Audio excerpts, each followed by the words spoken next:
नमस्कार दोस्तों, स्वागत है आपका स्टडी फॉर सिविल सर्विसेज में। वीडियो को पूरा देखिए। कोई भी आपका फीडबैक है, कोई सजेशन है, तुरंत वीडियो में कमेंट करके जरूर बताइए। अच्छा लगे तो वीडियो लाइक जरूर कर लीजिए और ऐसे वीडियो लगातार फ्री में पाने के लिए चैनल को तुरंत सब्सक्राइब कर लीजिए और बेल आइकन को जरूर टैप कर लीजिए ताकि आगे भी सारे वीडियो आपको मिलते रहे। यूट्यूब में फॉलो करते हैं तो प्लीज ये वाला फ्री टेलीग्राम चैनल जरूर ज्वाइन कर लीजिएगा। सारे नोटिफिकेशन, सारे अपडेट यहीं पे आते हैं, ध्यान रखिएगा। स्टडी फॉर सिविल सर्विसेज का कोई भी पेड ग्रुप अगर आपको ज्वाइन करना है तो सिर्फ 85648050969065306089786445 यही नंबर है हमारे, सिर्फ जहां पे कॉल या व्हाट्सएप कर सकते हैं। इंस्टाग्राम पे हमारा पेज जरूर फॉलो कर लीजिएगा, स्टडी फॉर सिविल .सर्विसेज है। ट्विटर पे हमको जरूर फॉलो कर लीजिएगा, @study for civils है। सारे क्वेश्चन अटेम्प्ट करिए और स्कोर अपना तुरंत कमेंट करके बताइए। Hello everyone, welcome to study for civil services. इस वीडियो में हम डिस्कस करने वाले हैं यूपी पीसीएस 2023 प्रीलिम्स के लिए इम्पॉर्टेंट क्वेश्चंस। बेसिकली ये एक फुल लेंथ टेस्ट होगा जिसमें आपको उसी प्रकार के क्वेश्चंस मिलेंगे जैसे आप प्रीलिम्स में फेस करेंगे। तो डेफिनेटली ये बहुत हेल्पफुल होने वाला है और आपको बहुत हेल्प मिलेगी। तो हम अब जल्दी से स्टार्ट कर देते हैं पहले क्वेश्चन के साथ।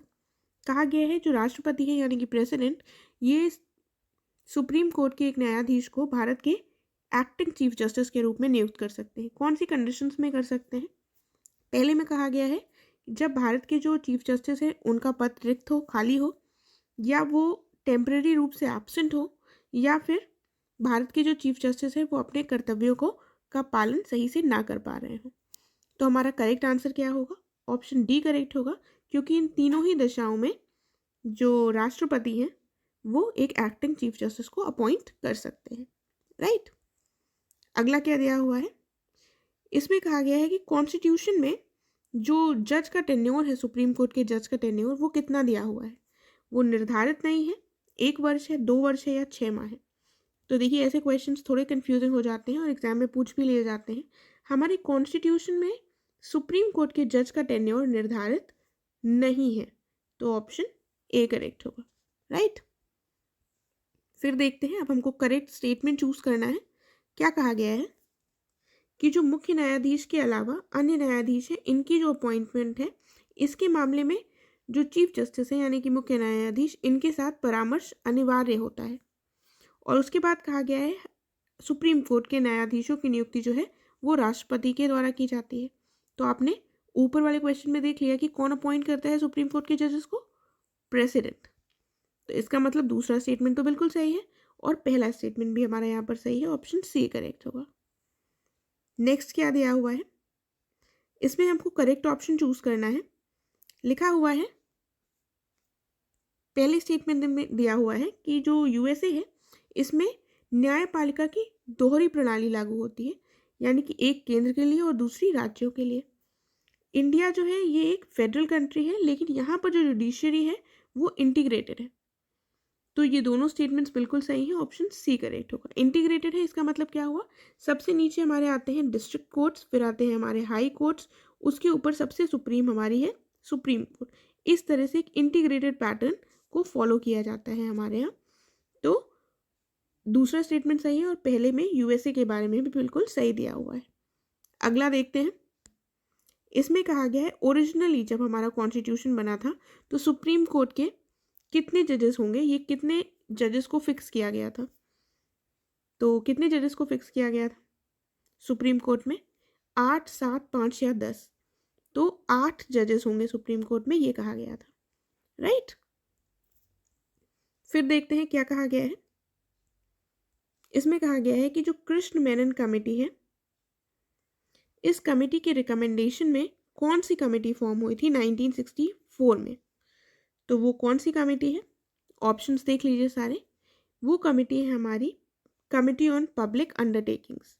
तो याद रखिएगा, committee on public undertakings Krishna Menon committee के रिकमेंडेशन में 1964 में स्टैब्लिश हुई थी, ऑप्शन ए करेक्ट है। देन अब हमको बताना है एस्टिमेट कमेटी से संबंधित करेक्ट स्टेटमेंट। पहले में कहा गया है कि राज्यसभा का रिप्रेजेंटेशन होता है इस कमेटी में, और दूसरे में कहा गया है कि जो मेंबर्स होते हैं ये इलेक्ट किए जाते हैं लोकसभा से, हर वर्ष इलेक्ट किए जाते हैं, और लोकसभा आपस में ही अपने मेंबर्स को, आपस में ही जो लोकसभा में मेंबर्स होते हैं उससे इस कमेटी के मेंबर्स को चुनती है। और ये जो तीसरे स्टेटमेंट में कहा गया है कि जो यूनिवर्सल अडल्ट सफरेज का प्रिंसिपल है वो इसमें लागू होता है। यहाँ पर हमको करेक्ट बताना है, तो जो करेक्ट स्टेटमेंट है वो हमारा सिर्फ बी हो जाएगा, क्योंकि ये मेंबर्स जो हैं are elected by Lok Sabha every year amongst its own members. ये तो बिल्कुल सही है, लेकिन इसमें राज्यसभा का रिप्रेजेंटेशन नहीं होता है, तो ये गलत हो जाएगा। और ये जो प्रिंसिपल है ये गलत है, क्योंकि यहाँ पर लोकसभा के इलेक्शंस नहीं हो रहे हैं, इस कमेटी के इलेक्शंस हो रहे हैं, और जो किस पर बेस्ड होती है, सिंगल ट्रांसफरेबल वोट और प्रोपोर्शनल रिप्रेजेंटेशन पर। ठीक है, तो करेक्ट आंसर हमारा क्या है? बी। आगे देखते हैं, कहा गया है जो कैग है इसको गाइड, फ्रेंड और फिलोसोफर कहा जाता है कौन सी कमेटी का? तो कौन सी कमेटी का कहा जाता है? ये कहा जाता है पब्लिक अकाउंट्स कमेटी, यानी कि लोक लेखा समिति। ऑप्शन हमारा सी करेक्ट है। देन अब फिर से स्टेटमेंट्स दिए हुए हैं,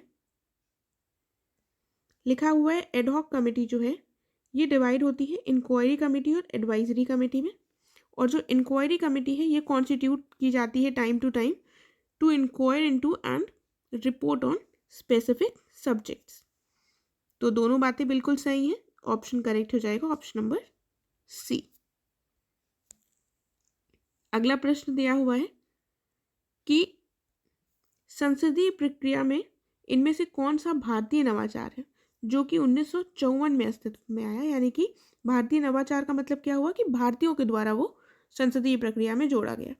तो वो 0 आवर है, कॉलिंग अटेंशन मोशन है, या दोनों है? तो देखिए यहाँ पर एक चीज़ मेंशन है 1954, जो 1954 में जोड़ा गया वो हो जाएगा हमारा ध्यानाकर्षण प्रस्ताव, यानी कि कॉलिंग अटेंशन मोशन। अब आप कहेंगे 0 आवर भी इंडियन इनोवेशन ही है, बिल्कुल इंडियन इनोवेशन है, लेकिन ये 1954 में नहीं 1962 में एग्जिस्टेंस में आया। कब आया एग्जिस्टेंस में? 1962 में। इसलिए हमारा यहाँ पर करेक्ट आंसर ऑप्शन बी होगा। फिर क्या दिया हुआ है, यहाँ पर लिखा हुआ है कि कौन सी वो यूनियन टेरिटरी है जिसका रिप्रेजेंटेशन राज्यसभा में है। तो कौन सी है वो? दिल्ली, पुडुचेरी और जम्मू कश्मीर।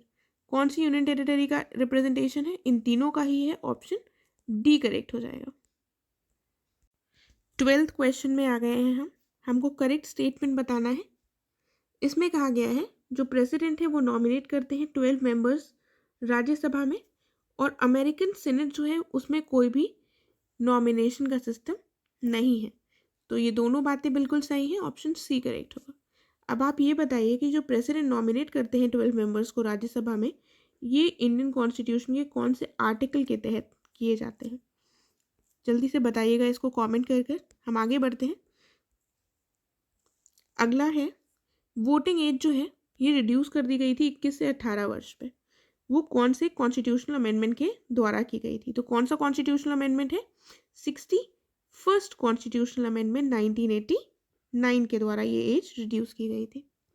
देन इसमें कहा गया है कौन सा स्केड्यूल है कॉन्स्टिट्यूशन का जो डील करता है allocation of seats in Rajya Sabha से to the states and union territories. जो सीट्स अलॉट हुई हैं राज्यसभा में उससे संबंधित कौन सा स्केड्यूल है? 4th, 5th, 6th या 7th। देखिए स्केड्यूल्स बहुत इंपॉर्टेंट है और अक्सर ही हर साल के पेपर में देखे जाते हैं स्केड्यूल से रिलेटेड क्वेश्चन, तो इनको बिल्कुल रट लीजिएगा। यहाँ पर जो हमारा आंसर है वो ऑप्शन ए हो जाएगा, 4th स्केड्यूल का संबंध है इससे। अगला क्या दिया हुआ है, कहा गया है जो फंडामेंटल ड्यूटीज़ हैं ये कन्फाइंड होती हैं सिटीजन्स तक ही ओनली, और ये फॉरेनर्स पर फंडामेंटल ड्यूटीज़ लागू नहीं होती। और जो फंडामेंटल ड्यूटीज़ हैं ये नॉन जस्टिसिएबल है नेचर में, यानी कि इनके उल्लंघन होने की दिशा में हम कोर्ट में नहीं जा सकते। तो बिल्कुल सही बात है, ऑप्शन सी करेक्ट होगा। फिर अगला क्या दिया हुआ है, आगे देखते हैं। इसमें कहा गया है 1976 में कांग्रेस पार्टी ने सेटअप किया था सरदार स्वर्ण सिंह कमेटी को, और इनके रिकमेंडेशन में ये क्या लेकर आए थे? Fundamental duties. उसके बाद कहा गया है फंडामेंटल ड्यूटीज़ की नीड क्यों पड़ी? इसकी नीड पड़ी थी during the operation of internal emergency 1975 से 1977 में इंडिया में इमरजेंसी लगाई गई थी, उस समय पर इसकी नीड महसूस की गई। तो यहाँ पर दोनों स्टेटमेंट सही होंगे, ऑप्शन 6 करेक्ट हो जाएगा, सॉरी 6 नहीं, ऑप्शन सी करेक्ट हो जाएगा, राइट। अगला प्रश्न क्या है वो देख लेते हैं। देखिए इस क्वेश्चन में क्या कहा गया है कि किसने directive principles of state policy यानी कि डीपीएसपी को कहा था कि ये एक चेक है on a bank payable only when the resources of the bank permit. ऐसा किसने कहा था? केटी शाह, बीएन राव, जी ऑस्टिन या इनमें से किसी ने नहीं। तो ये कहा गया था केटी शाह के द्वारा। ठीक है, कि किसी बैंक के ऐसे चेक के साथ कि जो बैंक के संसाधनों की अनुमति होने पर ही देय होते हैं। तो ये केटी शाह के द्वारा कहा गया था। अगला देखते हैं। तो यहाँ पर आर्टिकल्स दिए हुए हैं, आपको पता है कि 51 आर्टिकल तक, आर्टिकल 1 से 51 तक बहुत इंपॉर्टेंट है। बाकी भी बहुत सारे इंपॉर्टेंट हैं, लेकिन इनको तो आपको बिल्कुल रटे होने चाहिए और इससे रिलेटेड कई बार डायरेक्ट क्वेश्चंस पूछ लिए जाते हैं। तो यहाँ पर भी आप डायरेक्ट क्वेश्चन ही देख रहे हैं। कहा गया है आर्टिकल 48A जो है ये बात करता है उद्योगों के प्रबंधन में श्रमिकों की यानी कि वर्कर्स की भागीदारी सुनिश्चित करने के लिए कदम उठाने से, और 43A किसकी बात करता है? पर्यावरण संरक्षण और उसमें सुधार से संबंधित, और वनों और वन्य जीवन की रक्षा से संबंधित। तो ये दोनों आर्टिकल्स यहाँ पर जो दिए हुए हैं सही मैच हैं कि नहीं बताइए? ये दोनों ही गलत हैं, क्योंकि 43A जो है ये संबंधित होगा इससे, और 48A ये है पर्यावरण से संबंधित। करेक्ट आंसर यहाँ पर ऑप्शन डी हो जाएगा। तो आर्टिकल्स याद करिएगा ताकि जो स्ट्रेट क्वेश्चंस पूछे जाते हैं एग्जाम में, कुछ क्वेश्चंस तो पक्का स्ट्रेट होंगे, स्ट्रेट फॉरवर्ड होंगे, अगर आपको आते होंगे तो आप उनको सही कर लेंगे, तो वो आपके गलत नहीं होने चाहिए। राइट, इसमें फिर से हमें आर्टिकल्स दिए हुए हैं। कहा गया है आर्टिकल 29 बात करता है प्रोटेक्शन ऑफ लैंग्वेज, स्क्रिप्ट और कल्चर ऑफ माइनॉरिटीज से संबंधित यानी कि अल्पसंख्यकों की भाषा, लिपि और संस्कृति के संरक्षण से संबंधित। और आर्टिकल 30 क्या बात करता है? यहाँ पर 30 मिसप्रिंट हो गया है, नहीं लिखा है, नॉट मिसप्रिंट, मिस ही हो गया है यहाँ पर। तो ये क्या बात करता है? माइनॉरिटीज़ की राइट से संबंधित टू स्टैब्लिश और एडमिनिस्टर एजुकेशनल इंस्टीट्यूशन यानी कि शिक्षण संस्थान। तो दोनों बिल्कुल सही हैं, ऑप्शन सी करेक्ट होगा। राइट, फिर देखते हैं क्या कहा गया है। देखिए, तो एक बार ये देख लेते हैं कि ये अगर हमारा असम है तो यहाँ पर हो गया हमारा मेघालय, ठीक है, इस जगह हो गया त्रिपुरा, ये हो गया मिजोरम, उसके बाद यहाँ हो गया मणिपुर, ये हो गया हमारा नागालैंड, और ये हो गया हमारा अरुणाचल प्रदेश। ठीक है, तो आप देख रहे हैं कि असम सारे स्टेट्स के बॉर्डर को टच करता है। यहाँ पर अगर ये नागालैंड बनाया गया है तो अब आप बताइए किससे निकाल कर बनाया गया होगा? गेस कीजिए इसका आंसर क्या होना चाहिए? तो आपने बिल्कुल सही गेस किया है, इसका आंसर ए है। असम से काटकर ये क्षेत्रों को नागालैंड राज्य का निर्माण किया गया था। देन आगे देखते हैं, इसमें क्या कहा गया है। वेलुथम्पी जो थे ये त्रावणकोर के दीवान थे, और 1808 से 9 के बीच में इन्होंने अंग्रेज़ों के विरुद्ध विद्रोह में भाग लिया था। तो ये दोनों बातें सही हैं, ऑप्शन सी करेक्ट हो जाएगा। वेलुथम्पी विद्रोह आपने सुना होगा, और ये त्रावणकोर के दीवान थे, ये भी याद रखिएगा। फिर क्या कहा गया है, महाराष्ट्र के रत्नागिरी जो जिला है इसमें स्थित सावंतवाड़ी क्षेत्र में विद्रोह का नेतृत्व किसने किया था? फोंड सावंत ने किया था। ये एक मराठा सरदार थे, और इन्होंने अन्य सरदारों और जो देसाई थे उनकी सहायता से किलों पर कब्जा कर लिया था। तो दोनों बातें फिर से सही हैं हमारी, ऑप्शन सी करेक्ट हो जाएगा। ठीक है, फिर क्या दिया हुआ है? अब दिया हुआ है 1857 का विद्रोह था, रिवोल्ट था, इसमें किन क्षेत्रों ने भाग नहीं लिया था? तो नहीं लिया था इसमें पंजाब और बंगाल दिए गए हैं। अब आपने जिन क्षेत्रों ने भाग लिया उनके बारे में तो आपने ज़रूर सुना होगा, नहीं लिया था वो कौन सा था? बताइए, पंजाब और बंगाल ने पार्टिसिपेट किया था? नहीं किया था, ऑप्शन सी करेक्ट हो जाएगा, दोनों ने पार्टिसिपेट नहीं किया था। आगे क्या दिया हुआ है, इसमें कहा गया है किन स्थानों पर ब्रिटिश भारतीय सेना में विद्रोह हुआ था? तो जो ब्रिटिश इंडियन आर्मी थी ये कहाँ कहाँ पर इसने विद्रोह किया था? बंगाल, वेल्लोर और बैरकपुर। तो ये ईयर्स जो दिए हुए हैं ये बिल्कुल सही दिए हुए हैं, और इन ईयर्स में इन क्षेत्रों में आर्मी ने विद्रोह किया था। करेक्ट आंसर क्या हो जाएगा? Option D. ठीक है, फिर देखिए क्या दिया हुआ है, कहा है कि बिहार में विद्रोह का नेतृत्व जगदीशपुर के जो जमींदार थे कुंवर सिंह, इन्होंने किया था। जो 1857 का रिवोल्ट हुआ था उसकी बात हो रही है, और कहा गया है he joined the sepoys when they reached Arrah from Dinapur. तो इन्होंने सिपोइज को कब ज्वाइन किया था? जब वो आरा पहुंच गए थे दीनापुर से। तो ये भी याद रखिएगा, दोनों पॉइंट्स बिल्कुल सही हैं, ऑप्शन सी करेक्ट होगा। तो इन्होंने किस जगह पर ज्वाइन किया था? आरा में ज्वाइन किया था। ठीक है, तो ये 1857 के रिवोल्ट से संबंधित है। यहाँ पर क्वेश्चन में थोड़ा मिसिंग है, ध्यान दे दीजिएगा ज़रा सा। अगले प्रश्न की तरफ बढ़ते हैं। कहा गया है लॉर्ड डलहौजी ने इंट्रोड्यूस किया था, क्या इंट्रोड्यूस किया था? रेलवेज, टेलीग्राफ, डाक प्रणाली का नया मोड। तो इन्होंने ये तीनों चीज़ें ही इंट्रोड्यूस की थी। ठीक है, और लॉर्ड डलहौजी के जाते ही कौन आते हैं? Lord Canning. और लॉर्ड कैनिंग के आते ही 1856 में ये आते हैं और 1857 में रिवोल्ट छिड़ जाएगा। 1857 में जब रिवोल्ट हुआ तब उस समय पर वाइसरॉय कौन थे?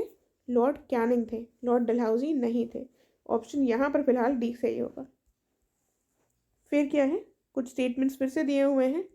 देखिए, अब यूपीपीसीएस में बहुत सारे स्टेटमेंट्स के क्वेश्चन आते हैं, इसीलिए हमने भी पेपर में स्टेटमेंट वाले क्वेश्चंस लिए हैं। ठीक है, तो दादा भाई नौरोजी जो हैं, इन्होंने ट्रेन ऑफ वेल्थ थ्योरी दी, बिल्कुल सही बात है। उसके बाद जीवी जोशी और रानाडे को चार्ज किया गया था, ने एक्चुअली चार्ज किया ब्रिटिशर्स को कि इन्होंने ड्यून कर दिया था इंडियन हैंडीक्राफ्ट्स को। इंडियन हैंडीक्राफ्ट्स को ड्यून करने की जिम्मेदारी ब्रिटिशर्स को किसके द्वारा दी गई थी? जीवी जोशी और रानाडे ने कहा था ऐसा। ठीक है, तो यहाँ पर हमारे दोनों ऑप्शन सही हैं, ऑप्शन सी करेक्ट है। ठीक है, देन क्या लिखा हुआ है? यूरोपियन राइटर्स जिन्होंने इन्फ्लुएंस किया था इंडियन इंटेलिजेंसिया। इंडियन इंटेलिजेंसिया क्या हो गया? जो भारतीय बुद्धिजीवी थे उनको इन्फ्लुएंस किया था with the ideals of liberty, nationality और सेल्फ गवर्नमेंट। तो ये जो आइडियल्स थे इनको इंडियन इंटेलिजेंसिया तक पहुंचाने में कौन से यूरोपियन राइटर्स का हाथ था?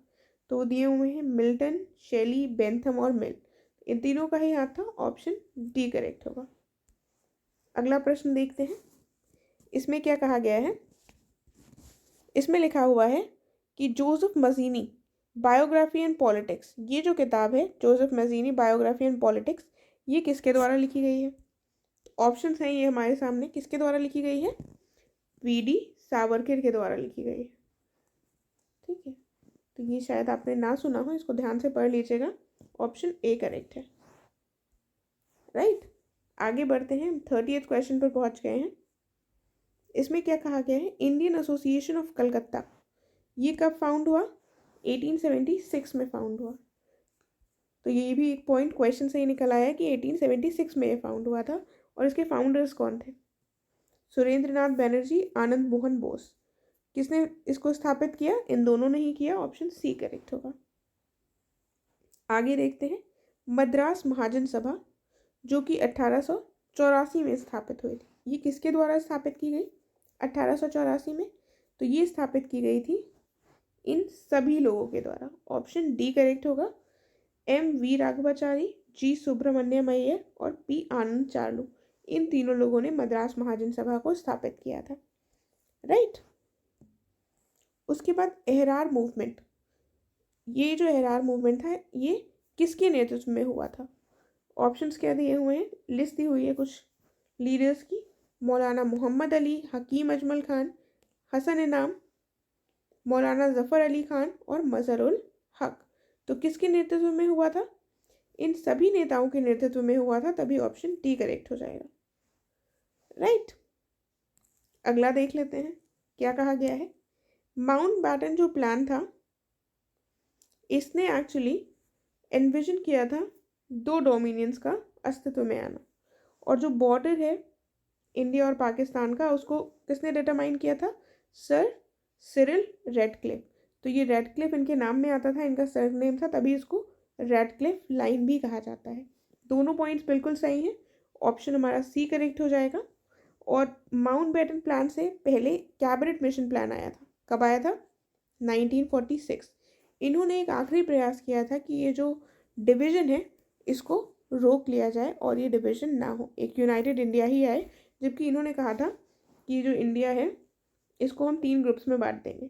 इनका जो डिवीज़न था इसमें ये 2 मुस्लिम क्षेत्र थे, इधर वाला जो इस समय पाकिस्तान है और इधर बंगाल वाला, और ये हिंदू वाला क्षेत्र था। ये 3 ग्रुप्स थे। इन्होंने लेकिन 2 देश की जो अवधारणा थी उसको न लाने का प्रयास किया था कैबिनेट मिशन ने, मगर ये ऐसा नहीं हो सका, राइट। और माउंटबेटन प्लान आखिरी में आता है, जिसने जो वास्तविक विभाजन था उसकी कल्पना की और इसी के बेसिस पर हमारा डिवीजन हुआ भी आगे चलकर। तो इसको हमने देख लिया है, सी ऑप्शन करेक्ट है इसमें। देन पंजाब हिंदू सभा, देखिए कई बार वर्ष पूछ लिए जाते हैं, आपको पता है पूछा जा चुका है कि सर्वेंट्स ऑफ इंडिया सोसाइटी कब स्टैब्लिश हुई। इसका आंसर भी मैंने दिया है, इससे पहले की एक वीडियो में हमने डिस्कस किया है। तो आप बताइएगा ज़रा, गोपाल कृष्ण गोखले के द्वारा सर्वेंट्स ऑफ इंडिया सोसाइटी कौन से ईयर में स्टैब्लिश हुई? ये पूछा जा चुका है एग्जाम में, इसीलिए पंजाब हिंदू सभा कब स्टैब्लिश हुई ये भी इंपॉर्टेंट हो जाता है। कब स्टैब्लिश हुई? ये स्टैब्लिश हुई 1909 में। फिर देखते हैं, देखिए अभी मैंने आपको बताया कि कैबिनेट मिशन ने प्लान ने रिजेक्ट किया था आइडिया ऑफ सेपरेट पाकिस्तान, बिल्कुल सही बात है। और मैंने आपको ये भी बताया कि इन्होंने ग्रुपिंग करी थी, तो क्या लिखा है? Group the provinces in such a way that it give weightage to the idea of Pakistan, क्योंकि इन्होंने दो ग्रुप्स मुस्लिम वाले मेजॉरिटी की और एक हिंदू मेजॉरिटी का बनाया था, तो कहीं ना कहीं इन्होंने पाकिस्तान के आइडिया को वेटेज दिया था, लेकिन जो रियल डिवीजन था उसको ना मानने की कोशिश की थी एक आखिरी। दोनों सही है बिल्कुल, ऑप्शन सी करेक्ट हो जाएगा। फिर कहा गया है इंटरिम गवर्नमेंट जो थी ये किसकी लीडरशिप के अंतर्गत बनी? नेहरू के लीडरशिप के अंतर्गत बनी, और ये किस तारीख को बनी ये पूछा गया है हमसे सवाल में। तो कौन सी तारीख थी? जल्दी से ऑप्शंस देख लीजिए। ऑप्शन ए करेक्ट है, 2 सितंबर 1946 को अंतरिम सरकार का गठन हुआ था जवाहरलाल नेहरू के अंतर्गत। फिर क्या कह रहा है प्रश्न में? इसमें कह रहे हैं कि राष्ट्रीय शिक्षा परिषद यानी नेशनल काउंसिल ऑफ एजुकेशन की कब स्थापना हुई? तो ये स्थापना हुई थी हमारी स्वदेशी मूवमेंट के दौरान, ठीक है। स्वदेशी मूवमेंट क्यों हुई थी? बंगाल के पार्टीशन के परिणाम स्वरूप स्वदेशी मूवमेंट चलाई गई थी 1905 में, राइट। तो उसी समय पर नेशनल काउंसिल ऑफ एजुकेशन स्थापित हुई थी। अब हमें ईयर बताना है एग्जैक्टली, तो ये हुआ था, ऑप्शन ए करेक्ट होगा, अगस्त 1906 में। आगे बढ़ते हैं, क्या कहा गया है? जो कांग्रेस थी ये एक स्पेशल सेशन में मिली थी अगस्त 1918 में मद्रास में, किसकी प्रेसिडेंसी के अंतर्गत? हसन इमाम की प्रेसिडेंसी के अंतर्गत। दूसरे में क्या कहा गया है? इस समय पर कांग्रेस ने मॉन्टेग्यू जो चेम्सफोर्ड रिफॉर्म्स थे इनको डिसअपॉइंटिंग और अनसेटिस्फैक्टरी ठहराया था, डिक्लेयर करा था। तो यहाँ पर कौन सा स्टेटमेंट हमारा सही होगा? हमारा स्टेटमेंट सही होगा बी, क्योंकि ये जो मद्रास में लिखा हुआ है ये कांग्रेस मद्रास में ना मिलकर बॉम्बे में मिली थी, ठीक है। प्रेसिडेंट वही थे हमारे हसन इमाम, और 1918 में अगस्त में ही मिली थी, लेकिन ये बॉम्बे में मिली थी, इसलिए ऑप्शन बी करेक्ट होगा। आगे बढ़ते हैं, नॉन कोऑपरेशन मूवमेंट के समय पर किसकी स्थापना की गई थी? जामिया मिलिया अलीगढ़ में, काशी विद्यापीठ, गुजरात विद्यापीठ या फिर बिहार विद्यापीठ, किसकी स्थापना की गई थी? इन चारों की स्थापना की गई थी, ऑप्शन डी करेक्ट होगा। फिर क्या लिखा है? इसमें दिया हुआ है कि 1 फरवरी 1922 को गांधी जी ने निम्नलिखित में से किस परिस्थिति में बारदोली से सविनय अवज्ञा आंदोलन शुरू करने की धमकी दी थी? देखिए वैसे तो हमको पता है कि 1922 में फरवरी में हो जाता है चौरी चौरा कांड, जिसकी वजह से गांधी जी क्या कर लेते हैं? वापस लेने की घोषणा कर देते हैं नॉन कोऑपरेशन मूवमेंट को। लेकिन उससे पहले जब ये वापस लेते हैं तब उससे पहले 1 फरवरी 1922 को गांधी जी ने सिविल डिसोबीडियंस असहयोग आंदोलन के बाद सविनय अवज्ञा आंदोलन की को घोषित करने का निर्णय लिया था। और इसके बारे में इन्होंने क्या कहा था? कौन सी सिचुएशंस में हम इसको थ्रेटन करेंगे? अगर पॉलिटिकल प्रिजनर्स को रिलीज नहीं किया गया या फिर जो प्रेस पे कंट्रोल लगाए हैं उनको हटाया नहीं गया। लेकिन हमको पता है चौरी चौरा घटना के कारण गांधी जी ने इनको लॉन्च ही नहीं किया और उससे पहले ही विड्रॉ कर लिया था। तो ये दोनों बिल्कुल सही हैं, ऑप्शन सी करेक्ट हो जाएगा, राइट। देखिए इस क्वेश्चन में क्या कहा गया है कि जो कम्युनिस्ट पार्टी ऑफ इंडिया थी ये फॉर्म हुई थी 1920 में ताशकंद में, और इसमें एम.एन. रॉय, अंबानी मुखर्जी और अन्य लोग शामिल थे। दूसरे में कहा गया है एम.एन. रॉय वो पहले व्यक्ति थे जो इलेक्ट हुए थे कॉमिंटर्न में। तो दोनों स्टेटमेंट्स यहाँ पर हमारे सही होंगे, ऑप्शन सी करेक्ट हो जाएगा। अगला देखते हैं, कहा गया है वो कौन सा वर्ष था जब जवाहरलाल नेहरू ने प्रिसाइड किया था ऑल बंगाल स्टूडेंट्स कॉन्फ्रेंस पर। तो किस वर्ष किया था उन्होंने ये किया था 1928 में। ऑप्शन ए करेक्ट होगा। अगला देखते हैं। इसमें क्या कहा गया है कि जो मजनू शाह थे ये लीडर थे फ़कीर्स के। एक फ़कीर आंदोलन हुआ था, उसके लीडर थे मजनू शाह, जो ब्रिटिश सत्ता के विरुद्ध खड़ा हुआ था। उसके बाद कहा गया है चिराग अली शाह थे, इनको सपोर्ट किया गया था भवानी पाठक और देवी चौधरानी के द्वारा। दोनों स्टेटमेंट सही हैं। चिराग अली शाह ने मजनू शाह को फॉलो किया था और इनके बाद लीडरशिप फ़कीर आंदोलन की चिराग अली शाह के द्वारा की गई थी। ऑप्शन यहाँ पर सी करेक्ट होगा। आगे क्या दिया हुआ है, रामगढ़ जो कांग्रेस हुई थी ये पूछी गई है कब हुई थी और इस समय पर लॉन्च हुआ था इंडिविजुअल सत्याग्रह। तो रामगढ़ कांग्रेस पूछी गई है, कांग्रेस का सेशन कब हुआ था, ये ऑप्शन है हमारे सामने। तो कब हुई थी, मार्च 1940 में हुई थी और इसी समय पर इंडिविजुअल सत्याग्रह को लॉन्च करने की बात की गई थी। ऑप्शन यहाँ पर सी करेक्ट हो जाएगा। फिर देखते हैं, कहा गया है फर्स्ट सत्याग्रही सेलेक्ट हुए थे आचार्य विनोबा भावे, दूसरे सेलेक्ट हुए थे अरुणा आसफ अली और तीसरे सेलेक्ट हुए थे ब्रह्मदत्त। देखिए फर्स्ट आपको पक्का पता होंगे कौन सेलेक्ट हुए थे, ठीक है। सेकंड भी आपको पता होने चाहिए और थर्ड शायद आप पहली बार सुन रहे हो। तो जो सेकंड है वो गलत है, वो अरुणा आसफ अली नहीं थे, वो कौन थे, जवाहरलाल नेहरू।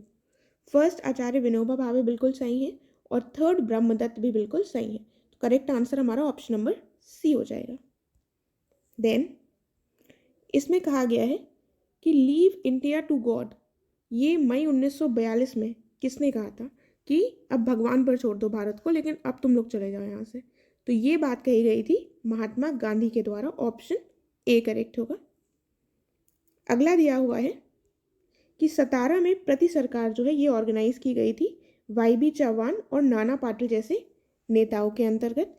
फिर कहा गया है इसके अंतर्गत विलेज लाइब्रेरीज और न्यायदान मंडल्स ऑर्गेनाइज किए गए थे और गांधी मैरिजेस भी ऑर्गेनाइज की गई थी।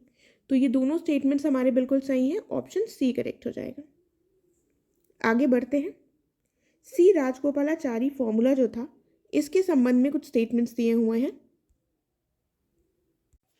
क्या कहा गया है कि इसके द्वारा प्रयास किया गया था कि जो पॉलिटिकल डेडलॉक है मुस्लिम लीग और इंडियन नेशनल कांग्रेस के बीच, इसको समाप्त किया जा सके। दूसरे में कहा गया है ये जो पॉलिटिकल डेडलॉक था जिन्ना और नेहरू के बीच में, उसको समाप्त किया जा सके। और तीसरे में कहा गया है ये पॉलिटिकल डेडलॉक जो था कम्युनिस्ट पार्टी और इंडियन नेशनल कांग्रेस के बीच में, उसको समाप्त करने का प्रयास किया गया, या इनमें से कोई भी नहीं। तो क्या था राजगोपालाचारी फॉर्मूला, ज़रा सोचने का प्रयास कीजिए क्या होगा इसका आंसर। देखिए ये ईजी प्रश्न है लेकिन थोड़ा सा कंफ्यूजिंग लग सकता है। जो प्रयास किए गए थे पॉलिटिकल डेडलॉक को समाप्त करने के लिए, वो प्रयास किए गए थे इंडियन मुस्लिम लीग और ऑल इंडिया मुस्लिम लीग और इंडियन नेशनल कांग्रेस के मध्य, ठीक है। तो इसका आंसर ऑप्शन ए हो जाएगा। ये आया कब था, ये आया था 1944 में, राइट। अगला देखते हैं। कहा गया है कि सुभाष चंद्र बोस ने जर्मन अप्रूवल कब लिया था, किन चीज़ों के लिए लिया था। तो पहला क्या दिया हुआ है, बर्लिन से किए जाने वाले जो ब्रिटिश विरोधी प्रचार प्रसार थे उसके लिए लिया था जर्मन अप्रूवल, या फिर लिया था कि ये रेस करेंगे free India unit from the Indian prisoners of war in Germany. तो इसके लिए लिया था जो भारतीय युद्धबंदी थे जर्मनी में, उनसे एक ये बनाएंगे स्वतंत्र भारत की इकाई। तो किस लिए लिया था, इन्होंने इन दोनों चीज़ों के लिए ही लिया था German approval. Option C correct हो जाएगा। इस प्रश्न में कहा गया है कि जो INA प्रिजनर्स थे इनका जो केस था इसकी पैरवी किसके द्वारा की गई थी। ये लीडर्स के नाम लिखे हैं, भूलाभाई देसाई, तेज बहादुर सप्रू, KN काटजू, जवाहरलाल नेहरू या फिर अरुणा आसफ अली। तो किसके द्वारा की गई थी, इन सभी के द्वारा की गई थी। ऑप्शन डी करेक्ट होगा। देन देखिए ये पूर्वी जेट धारा यानी कि ईस्टर्ली जेट स्ट्रीम से संबंधित स्टेटमेंट्स दिए हुए हैं। इसमें कहा गया है ये जो धारा है ये उष्णकटिबंधीय दबावों को भारत में ले जाती है और इस दबाव के कारण भारतीय उपमहाद्वीप में मॉनसून वर्षा का वितरण होता है और ये बहुत ही महत्वपूर्ण भूमिका निभाती है। तो ये इंग्लिश और हिंदी में थोड़ा सा डिफरेंस है यहाँ पर। उष्णकटिबंधीय दबाव ट्रॉपिकल डिप्रेशन हो गए, राइट, जो यहाँ पर नहीं लिखे हुए हैं। उसके बाद लिखा है कि भारत में जहाँ पर भी ये दबाव बनते हैं वहाँ पर ये कौन से क्षेत्र होते हैं, अधिक वर्षा वाले क्षेत्रों में ये दबाव बनते हैं, इसीलिए वहाँ पर वर्षा अधिक होती है। तो दोनों स्टेटमेंट सही है, ऑप्शन सी करेक्ट हो जाएगा। उसके बाद क्या कहा गया है, कुडनकुलम जो पावर प्लांट है ये लार्जेस्ट न्यूक्लियर पावर स्टेशन है इंडिया का। ये किसकी हेल्प से बनाया जा रहा है, रशिया की हेल्प से बनाया जा रहा है। ये भी इंपॉर्टेंट पॉइंट है। ये कहाँ पर सिचुएटेड है, तो ये सिचुएटेड है तमिलनाडु में, ऑप्शन ए करेक्ट हो जाएगा। अगला देखते हैं, वेटलैंड फार्मिंग कहा गया है वो फार्मिंग होती है जिसमें रेनफॉल एक्सेस होती है, जितनी सॉइल मॉइस्चर की रिक्वायरमेंट होती है प्लांट्स को उससे ज़्यादा रेनफॉल होती है। तो नाम से समझ में आ रहा है, बिल्कुल सही है। ड्राईलैंड फार्मिंग में क्या लिखा हुआ है कि ये कन्फाइंड होता है उन रीजन्स तक जहाँ पर एनुअल रेनफॉल 175 सेंटीमीटर तक होती है। तो ये गलत हो जाएगा कि 175 सेंटीमीटर ज़्यादा वर्षा होती है, यहाँ पर 75 सेंटीमीटर्स होना चाहिए, लेस देन 75 सेंटीमीटर्स। तो करेक्ट आंसर हो जाएगा हमारा ऑप्शन ए। फिर क्या दिया हुआ है, गैंगेटिक डॉल्फिन यानी कि गंगा डॉल्फिन के बारे में स्टेटमेंट्स दिए हुए हैं। ये कहा गया है कि ये एक थ्रेटेंड स्पीशीज़ है।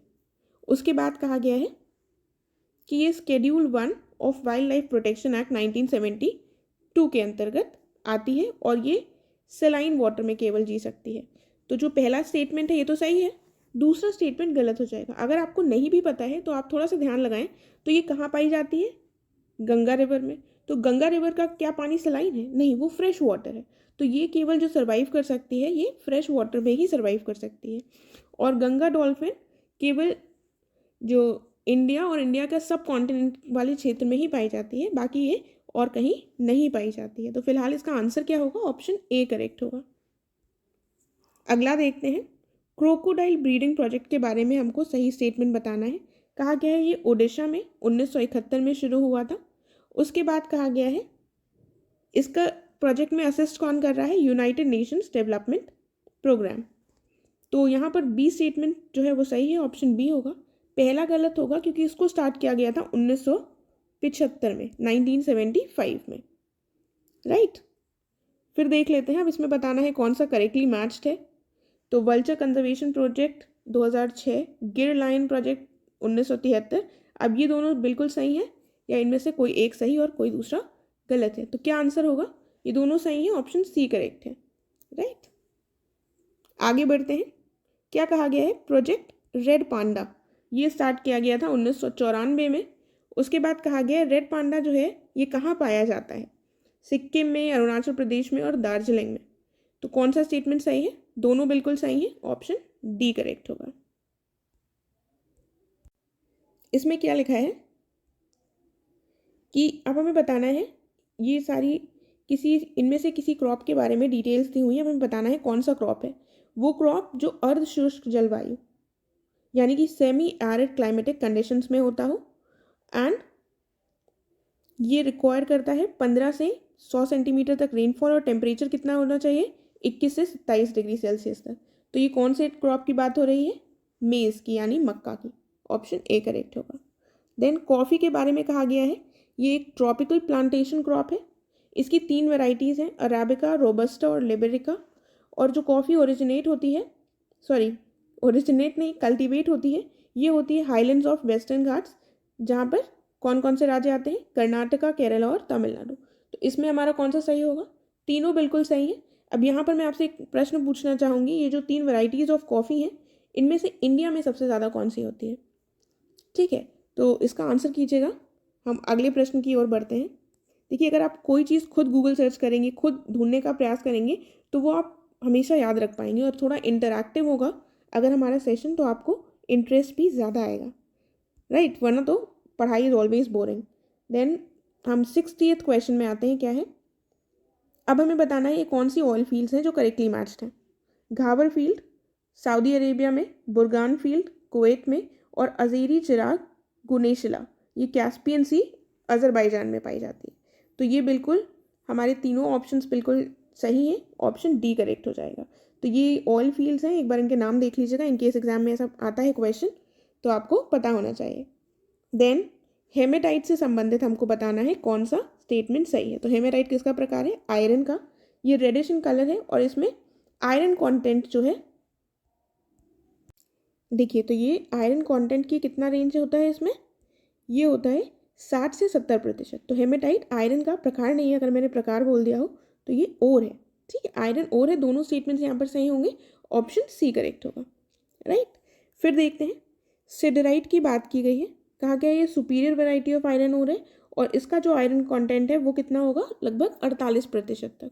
तो इसमें कौन सा स्टेटमेंट सही है, बी वाला बिल्कुल सही है। पहला गलत है क्योंकि एक inferior variety of iron ore है, तो यहाँ पर बी ऑप्शन करेक्ट होगा। फिर देखते हैं, अब यहाँ पर ओर कहा गया है सिल्वर के, ये गलत लिखा हुआ है, ओर ऑफ सिल्वर क्या क्या है, अर्जेंटाइट, स्टीफेनाइट, ये पायरागायराइट और प्रोसेटाइट। तो यहाँ पर क्या आंसर सही होगा, ये तीनों ही हैं, ऑप्शन डी करेक्ट हो जाएगा। तो इनके तो एक बार नाम देख लीजिएगा, जिसमें थोड़ा आइट करके आता है वो अक्सर इसके ही ओर होते हैं, सिल्वर के। ठीक है, आगे बढ़ते हैं, क्या कहा गया है, राजस्थान में लार्जेस्ट डिपॉजिट्स है माइका के, और जो माइका है ये इंडिया में कहाँ प्रोड्यूस होता है, Hazaribagh plateau of Jharkhand, Nellore district of Andhra Pradesh और भीलवाड़ा और उदयपुर राजस्थान में। तो यहाँ पर दोनों स्टेटमेंट्स हमारे सही हैं, ऑप्शन सी करेक्ट होगा। तो याद रखिएगा माइका कहाँ कहाँ पर पाया जाता है, ये तीनों ही जगह बहुत इंपॉर्टेंट है। उसके बाद आगे देखते हैं, 65th क्वेश्चन पे आ गए हैं हम। इसमें कहा गया 4th इंडिया फ्रांस जो एनुअल डिफेंस डायलॉग हुआ, इसको किसने चेयर किया, तो किसने चेयर किया, किसने हेड किया, क्या आंसर होगा इसका, इसको किया गया है राजनाथ सिंह जी के द्वारा, ऑप्शन ए करेक्ट होगा। उसके बाद COP27 के संबंध में कहा गया है, ये इजिप्ट में हुई और इसमें किसका क्रिएशन हुआ, लॉस एंड डैमेजेस फंड का। ये किसको कंपनसेट करेगा, जो मोस्ट वल्नरेबल कंट्रीज हैं for their losses due to climate related disasters, जैसे कि जो स्मॉल आइलैंड नेशंस हैं। ठीक है, तो इनको कंपनसेशन के लिए लॉस एंड डैमेजेस फंड बनाए गए हैं। यहाँ पर भी दोनों स्टेटमेंट सही हैं, ऑप्शन सी करेक्ट हो जाएगा।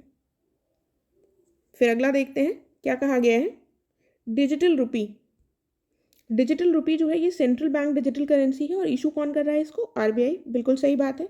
फिर कहा गया है ये सिमिलर है फिजिकल कैश के, लेकिन ये एक डिजिटल वॉलेट में रखी जाएगी, ये भी बिल्कुल सही है। ये रिकॉग्नाइज नहीं किया गया है as a legal tender by RBI, तो ये गलत हो जाएगा, ऑप्शन इसका ए सही होगा। तीसरा स्टेटमेंट गलत है क्योंकि इसको एक लीगल टेंडर के रूप में ही इशू करेगा आरबीआई। ठीक है, उसके बाद लीगल टेंडर क्या होता है, वैसे लीगल टेंडर वो मनी होता है जिसको आप मना नहीं कर सकते लेने से, जो लीगली वैलिड हो। ठीक है, विश्व मृदा दिवस, वर्ल्ड सॉइल डे, एक ना कोई डे ज़रूर पूछा जाता है, तो जो इंपॉर्टेंट डेज हैं वो तो हमें ज़रूर याद रखने हैं। ये मनाया जाता है 5 दिसंबर को, ऑप्शन ए करेक्ट होगा। देन अगले प्रश्न की तरफ बढ़ते हैं। इसमें कहा गया है, देखिए इस क्वेश्चन में क्या कहा गया है कि गवर्नमेंट ने सॉइल कंजर्वेशन के लिए एक स्ट्रैटेजी इम्प्लीमेंट करी है, उसमें कौन कौन से उसके हिस्से हैं उस स्ट्रैटेजी के, सॉइल डाइवर्सिटी को सेव करना, सॉइल के ऑर्गेनिक मैटर को एनहांस करना, सॉइल मॉइस्चर को मेंटेन करना और सॉइल डिग्रेडेशन और सॉइल इरोजन को कम करना। तो ये चारों ही पॉइंट्स होंगे, ऑप्शन डी करेक्ट है। राइट, देन आगे देखते हैं, क्या कहा गया है, 2020 में लिपू लेक को लेकर भारत का किस देश के साथ विवाद हुआ था।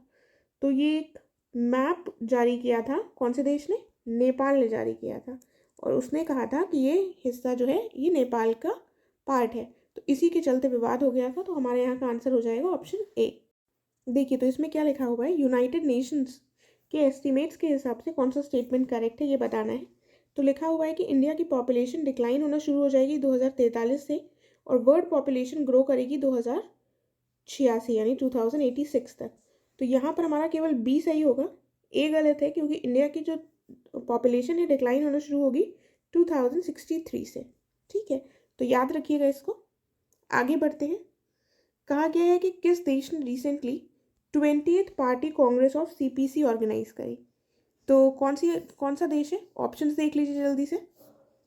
सीपीसी का फुल फॉर्म क्या है, सीपीसी कौन सी कंट्री का है, ये है चाइना का।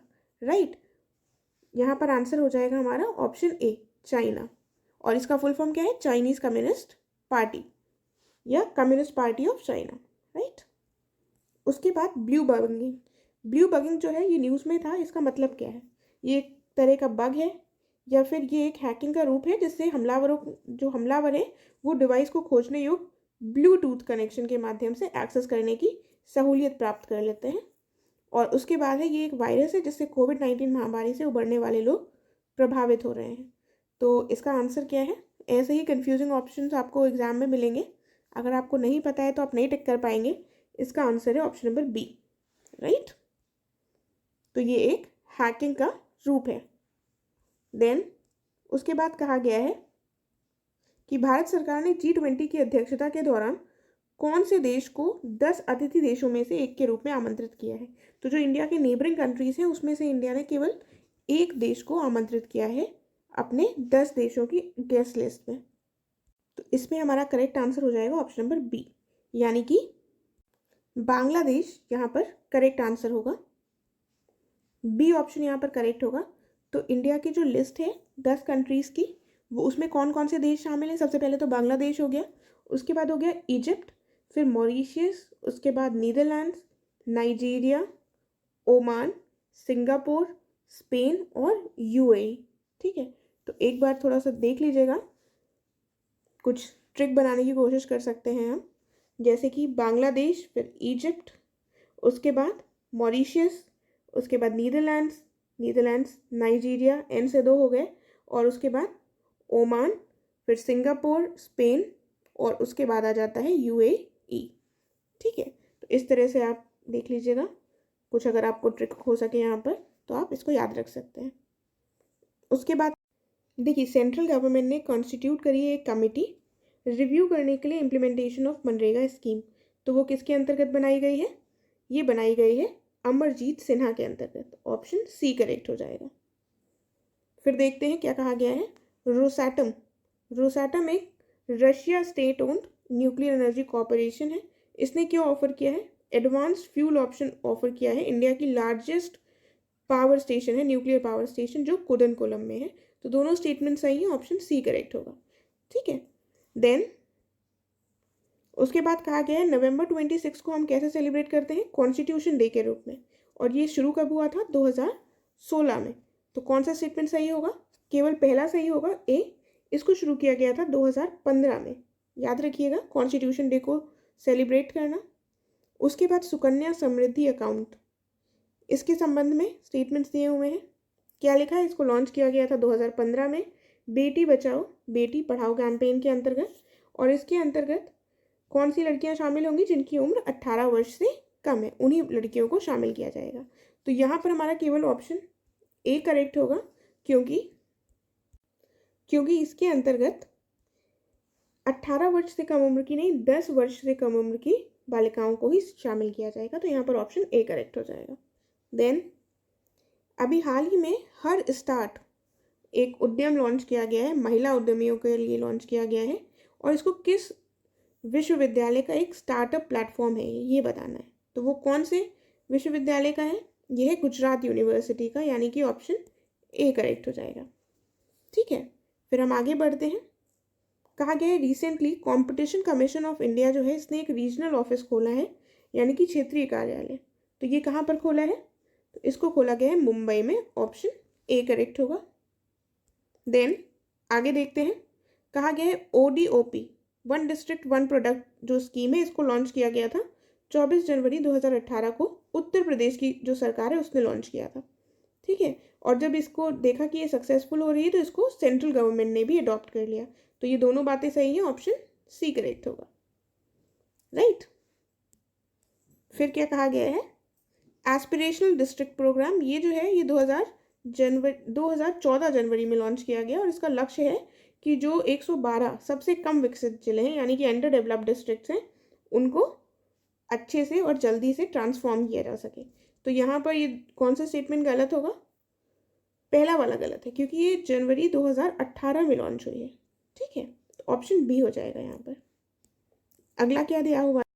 देखिए, इस क्वेश्चन में क्या कहा गया है, हमें सिग्निफिकेंस बताना है फॉरेक्स रिजर्व्स का, यानी कि विदेशी मुद्रा भंडार का। पहले में क्या कहा गया है? ये प्रोवाइड करता है capacity to intervene and support of the national currency, यानी कि नेशनल करेंसी को ये सपोर्ट करता है जब भी वो कमज़ोर पड़ जाती है। उसके बाद क्या लिखा है? क्राइसिस के टाइम पर ये हेल्प करता है एक्सटर्नल वल्नरेबिलिटी से लड़ने में और शॉक एब्जॉर्ब करने में। तो दोनों बिल्कुल सही है, ऑप्शन सी सही होगा। उसके बाद कहा गया है India is famous for basmati rice, ये डेमस नहीं फेमस होगा। और उसके बाद लिखा हुआ है कि ये जम्मू कश्मीर, हिमाचल प्रदेश, पंजाब, हरियाणा, दिल्ली, उत्तर प्रदेश और उत्तराखंड में पाई जाती है। ठीक है, मतलब उगाई जाती है। तो ये यहाँ पर दोनों ही स्टेटमेंट सही है, ऑप्शन सी करेक्ट होगा। आगे बढ़ते हैं। फिर लिखा है कि काला नमक एक पैडी की वैरायटी है। और उसके बाद लिखा है ये ODOP, one district one product, किसके, कौन सी डिस्ट्रिक्ट का है, सिद्धार्थनगर डिस्ट्रिक्ट का। तो यहाँ पर कौन सा ऑप्शन सही होगा, यहाँ पर ऑप्शन बी सही होगा, क्योंकि काला नमक गेहूं नहीं पैडी की वैरायटी है। ठीक है। उसके बाद हमें बताना है कि रानीपुर वाइल्ड लाइफ सेंचुरी ये चौथा बाघ अभ्यारण्य बन गया है और वो किस राज्य का चौथा बन गया है। तो ये आपको पता होना चाहिए, कौन सा राज्य है वो हमारा, यूपी, ऑप्शन सी करेक्ट होगा। देखिए बाकी 3 टाइगर रिजर्व जो है वो कौन से हैं, जल्दी से सोचिए। उसके बाद इस क्वेश्चन को देखिए, कौन से टाइगर रिजर्व्स हैं यूपी में, दुधवा, पीलीभीत और अमनगढ़, ये तीनों ही हैं, तभी रानीगढ़ वाइल्ड लाइफ सेंचुरी जो है ये चौथा बन गया है। तो करेक्ट आंसर यहाँ पर डी हो जाएगा। उसके बाद क्या लिखा है, गवर्नमेंट ने एक नया टारगेट सेट किया है, 40% reduction in particulate matter concentration in the cities, जो कवर्ड किसके अंतर्गत है, नेशनल क्लीन एयर प्रोग्राम। जो ये कब तक इसको रिड्यूस करना है, कौन सा ईयर होगा, तो यहाँ पर हमारा करेक्ट आंसर हो जाएगा 2026, ऑप्शन ए करेक्ट है, राइट। अब क्या दिया हुआ है, पाखरू टाइगर सफारी प्रोजेक्ट, ये कॉर्बेट टाइगर रिजर्व में। अब हमको बताना है ये लोकेटेड कहाँ पर है, तो जिम कॉर्बेट बेसिकली पूछा जा रहा है, कहाँ पर है ये है उत्तराखंड में, ऑप्शन ए करेक्ट हो जाएगा। उसके बाद आगे देखते हैं, 2 स्टेटमेंट्स दिए हुए हैं। लिखा है कि माउंट विक्टोरिया बैबेक्स बर्ड ये रिसेंटली देखी गई थी, 25 सालों के बाद फोंगपुई नेशनल पार्क में देखी गई थी, 25 वर्षों के बाद। अब ये जो फोंगपुई नेशनल पार्क है ये बताया गया है कि ये मणिपुर में है। तो कौन सा स्टेटमेंट सही है, पहला बिल्कुल सही है, ऑप्शन ए करेक्ट होगा। दूसरा गलत है, क्योंकि मणिपुर नहीं मिजोरम में देखी गई थी। कहाँ देखी गई थी, मिजोरम में।